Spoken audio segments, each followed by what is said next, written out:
시간에는 히브리서 12장 1절에서 3절의 말씀을 예수쟁이라는 제목으로 나누겠습니다. 1절입니다. 이러므로 우리에게 구름같이 둘러싼 허다한 증인들이 있으니 모든 무거운 것과 얽매이기 쉬운 죄를 벗어버리고 인내로써 우리 앞에 당한 경주를 하며. 본문은 그러므로 우리도 라는 말로 시작합니다. 앞선 11장에서는 믿음을 정의했습니다. 그리고 믿음의 선진들이 어떠했는지 보았습니다. 그렇다면 본문을 시작하는 말에서 이제부터 나누게 될 12장은 우리는 어찌해야 할 것인가에 관해 다루려 한다는 것을 쉽게 알아차릴 수 있습니다. 우리는 어찌해야 할까요? 이 주제를 다루기 위해서는 먼저 우리가 누구인지를 알아봐야 합니다. 본문은 우리를 두 가지로 소개하고 있습니다. 첫째, 우리는 허다한 증인의 무리에게 둘러싸여 있습니다. 허다하다는 것은 그렇게나 많은 이런 뜻입니다. 그러니까 셀 수 없이 많다는 표현이죠.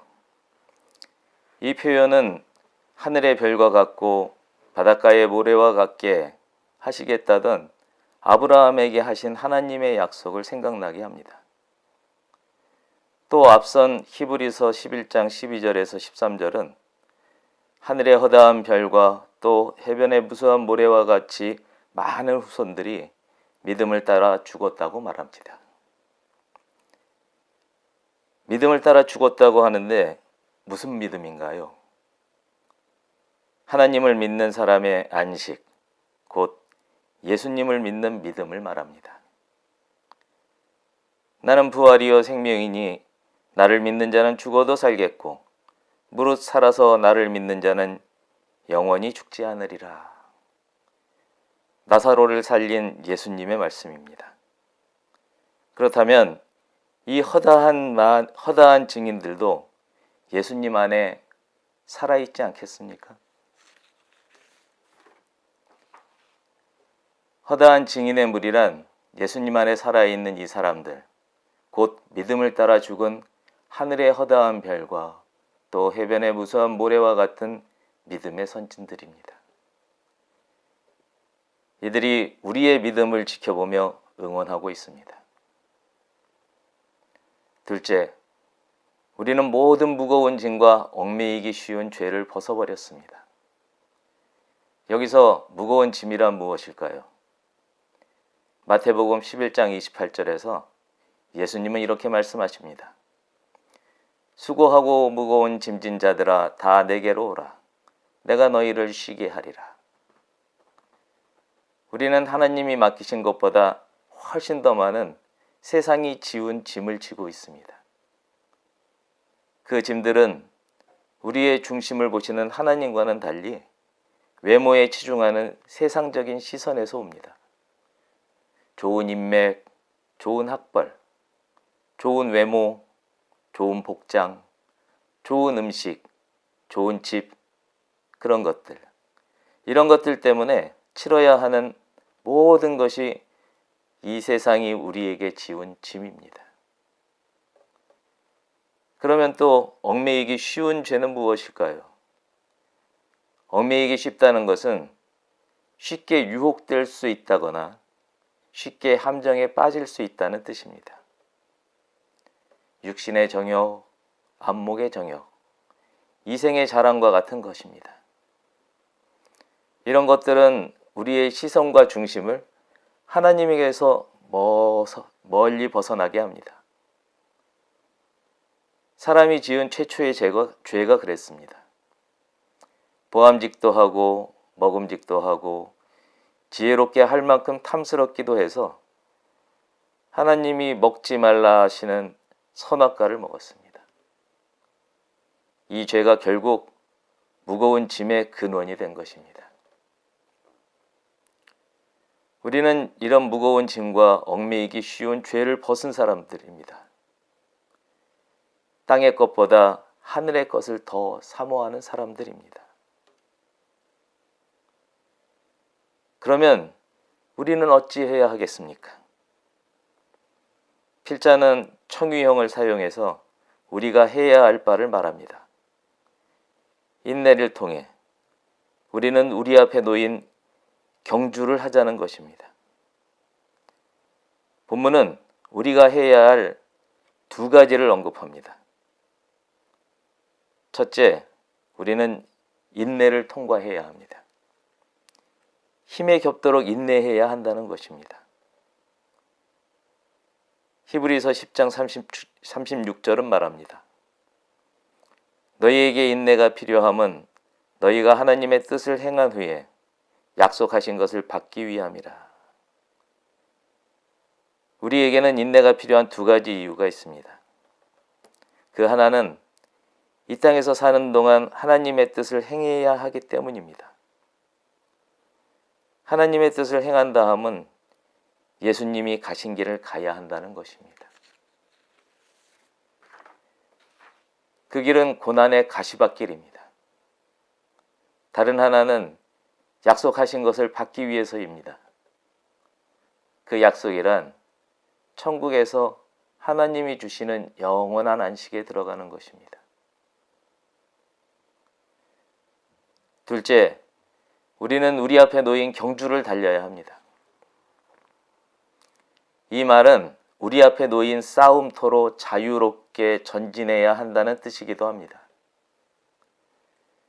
우리의 정체성이 허다한 증인에 둘러싸이고 무거운 짐과 얽매이기 쉬운 죄에서 자유로워졌다 할지라도 공중권세 잡은 자와 이 세상은 우리를 가만두지 않습니다.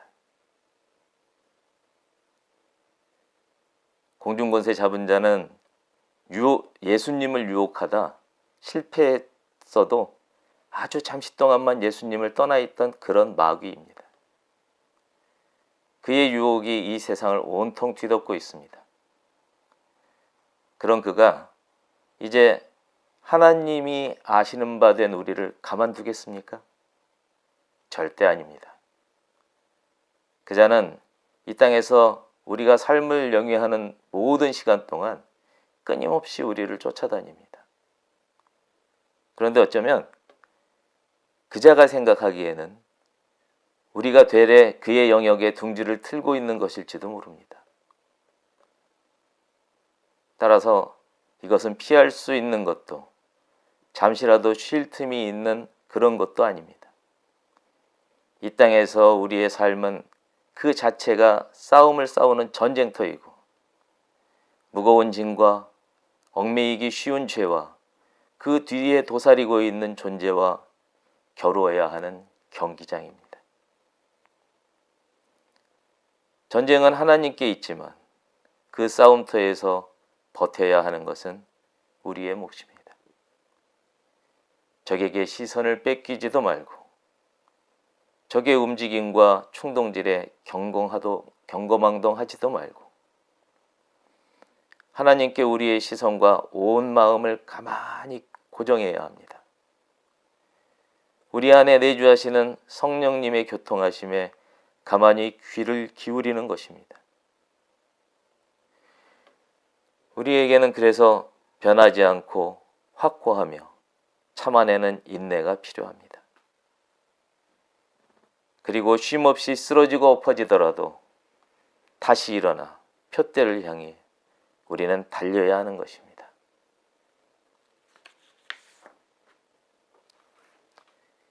2절입니다. 믿음의 주요 또 온전하게 하시는 이인 예수를 바라보자. 그는 그 앞에 있는 기쁨을 위하여 십자가를 참으사 부끄러움을 개의치 아니하시더니 하나님 보좌 우편에 앉으셨느니라. 이 본문은 우리 또한 동시에 예수님에 관해 설명하고 있습니다. 우리는 누구입니까? 우리는 예수님을 바라보는 사람들입니다. 그 결과로 예수님에게 깊이 빠져든 사람들입니다. 한마디로 뼛속까지 예수쟁이들입니다. 바라본다는 것은 다른 것들로부터 눈을 돌려서 또 다른 어떤 것을 주목한다는 말입니다. 오직 예수님에게만 집중하는 것입니다. 마음으로 보고 육신의 눈으로 본다는 것입니다. 히브리서 11장 1절의 말씀입니다. 믿음은 바라는 것들의 실상이요 보이지 않는 것들의 증거니. 여러분, 예수님을 바라십니까? 간절히 바라면 예수님이 실제로 보입니다. 그분의 말씀을 통해서 그분의 모습과 그분의 삶이 보입니다. 보이는 것보다 더 확실한 증거는 없는 것이죠.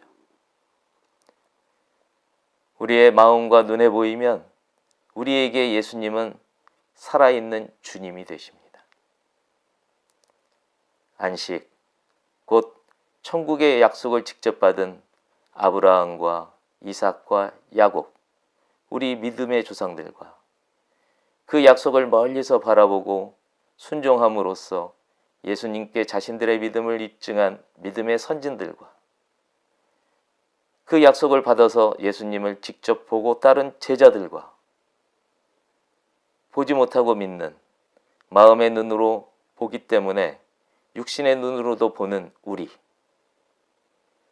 이들 모두가 예수님 안에서 지금 함께 살고 있는 것입니다. 그러면 그 예수님은 어떤 분입니까? 첫째, 믿음의 왕입니다. 왕이란 단지 우두머리, 으뜸, 지배자, 지도자 이런 뜻뿐만 아니라 창시자라는 뜻도 있습니다. 둘째로 예수님은 믿음을 온전하게 하시는 분입니다. 완성자요, 완결자요, 종결자이십니다. 알파요 오메가, 믿음의 시작이자 끝입니다.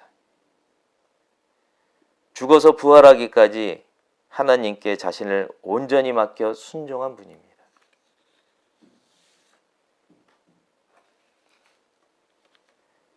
우리의 그 예수님이 무엇을 하셨습니까? 첫째로 이 세상에서 그 앞에 놓인 즐거움을 경멸했습니다. 사탄의 세 가지 유혹을 물리쳤고 이스라엘의 왕으로 추대됨을 거절했고 십자가 형벌을 벗어날 수 있는 기회에서 등을 돌렸습니다. 세상의 모든 것을 배설물과 같이 여긴 것입니다. 둘째, 수치스러운 십자가를 참았습니다. 채찍에 등가죽이 벗겨지도록 맞고 그 몸으로 십자가를 지고 골고다 언덕을 오르다 뒹굴고 침뱉음을 당하며 알몸으로 못 박혀 십자가에 달리고 숨이 멎었음에도 창에 찔려 피와 물을 다 쏟았습니다. 셋째, 하나님 우편에 게다가 보좌에 앉으셨습니다. 지금도 앉아 계십니다. 그리고 이후에도 그러실 겁니다. 우편이란 어떤 의미입니까? 바르고 옳다는 의미입니다. 공의와 정의를 말합니다. 또 보좌는 어떤 자리입니까? 왕의 자리입니다. 그분은 탐욕에 절은 인간에게는 최악의 범죄자입니다만 영광의 하나님께는 으뜸 중에 으뜸인 것입니다. 그 지위는 태초부터 시작되었고 사람의 모습으로 우리에게 오셨을 때도 그랬으며 종말을 거쳐 영원한 나라에서도 변하지 않을 것입니다.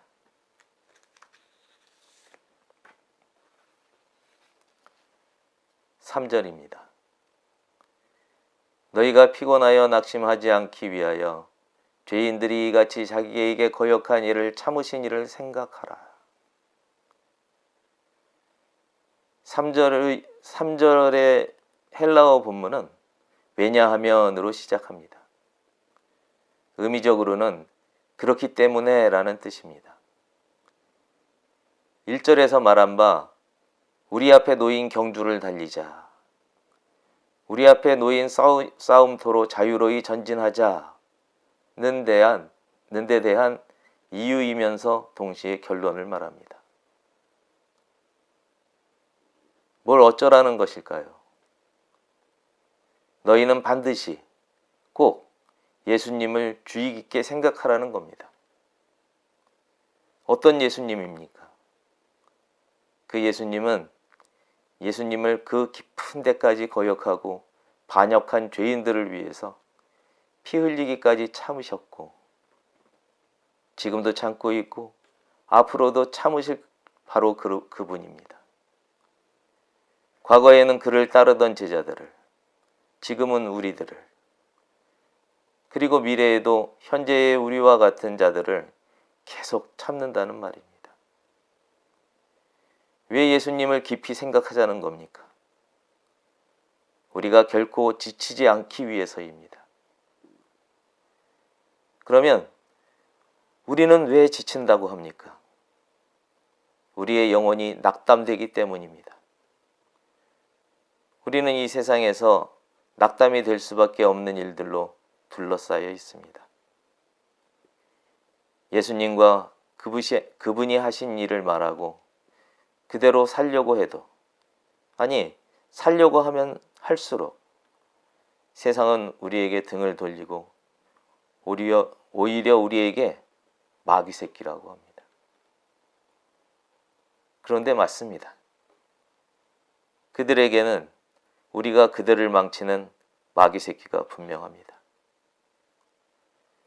죽음으로 죽음을 이긴 예수님처럼 우리는 진짜 예수쟁이가 되어 마귀의 영역인 이 세상을 이겨야 하는 것입니다.